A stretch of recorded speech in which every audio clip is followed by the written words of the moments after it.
સુરતના સિલ્વર ચોક અને યોગી ચોકમાં ભારે વરસાદથી પાણી ભરાતા જનજીવન પ્રભાવિત બન્યું. સ્થાનિકોએ મનપાની પ્રી મોન્સૂન કામગીરી સામે સવાલ ઉઠાવ્યો. સુરત શહેરમાં પડેલા ભારે વરસાદ બાદ સિલ્વર ચોક અને યોગી ચોક વિસ્તારમાં જળબંબાકાર જેવી સ્થિતિ સર્જાઈ હતી.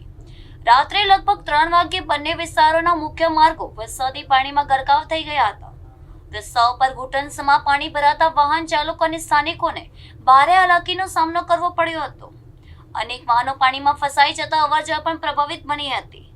નીચાણવાળા વિસ્તારોમાં વરસાદી પાણીના નિકાલની વ્યવસ્થા ખોરવાઈ હોવાનું જોવા મળ્યું હતું.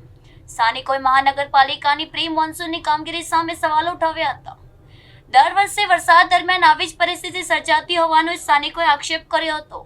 પાણી ભરાવાના કારણે વેપારીઓ અને રહેવાસીઓમાં પણ ચિંતાનો માહોલ જોવા મળ્યો હતો.